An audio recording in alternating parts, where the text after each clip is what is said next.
If your garage door looks like this, cold air, dust, bugs, and even rodents can get into your garage.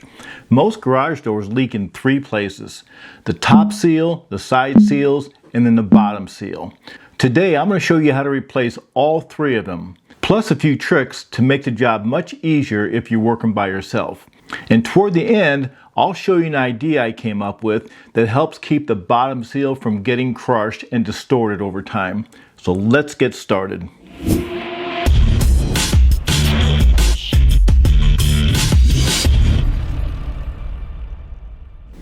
Let's take a closer look at how bad this one is.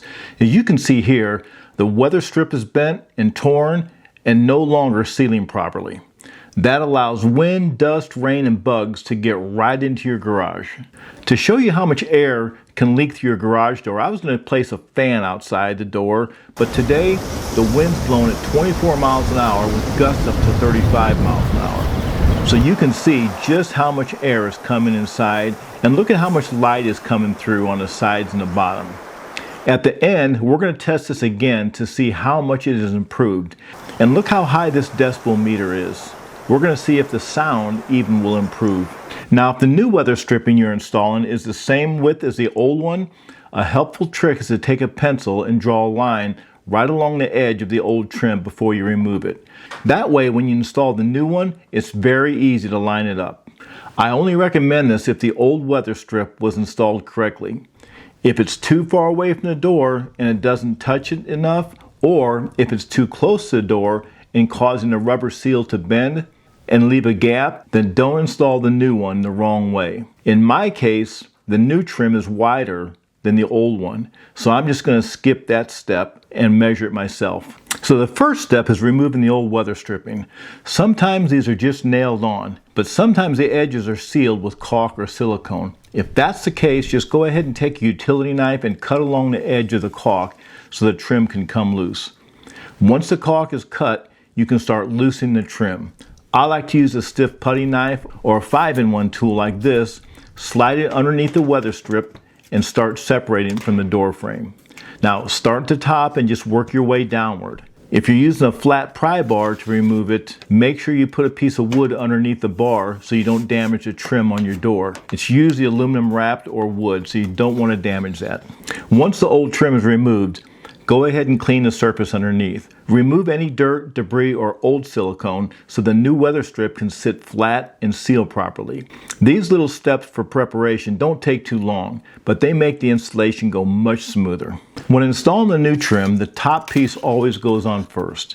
Then the 2 side pieces go on after that. If you want to see the exact tools I'm using, they're linked down below. Or if you're watching on TV, just scan the QR code right here, and it'll take you right to my Amazon storefront. Then click on the category that says "As Seen in My Videos," and you'll find all the tools and products I use or recommend. As you can see on this door, someone installed the side pieces first and it actually kinked the rubber in the corners over time. Small details like this make a huge difference. I like to use a miter saw with a finished blade so it cuts cleanly. This one I'm using has an 80-tooth blade, but just make sure you cut it slowly. Now here's a step that many installers skip, but it really helps. Before installing a trim, I like to run a bead of clear silicone down the center of the weather strip. This helps seal out wind and bugs, and it also helps the trim from warping as much during a hot summer. You can also caulk on the edge after it's installed to hide any gaps. Now, most weather strips are installed with nails, but I prefer to use exterior screws. Nails have a tendency to loosen over time as the door opens and closes, but screws hold much better. And I like using exterior screws that are about 1 5/8 inches long. I put them 12 inches apart so it makes the weather strip lay flatter. So once you have the top piece installed, let's go ahead and install the side pieces. I also like to cut the top of the rubber flange at a 45-degree angle. It lays flatter and gives the corner a cleaner look.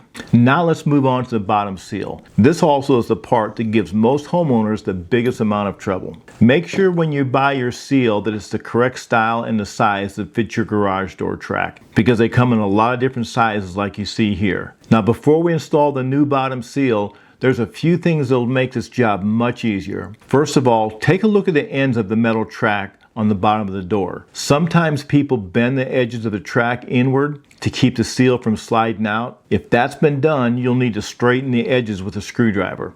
Otherwise, the old seal won't come out easily, and the new one is going to be very difficult to slide in. Next, we definitely need to clean out that metal track also. I like to start by scraping the inside of the groove to loosen any packed dirt. Then I take a stiff cleaning brush like this and scrub out the track. Spending a few minutes cleaning the track is time well spent because it makes installing the new seal much easier. Also, take a small file and check the edges of the metal track where you'll start the seal.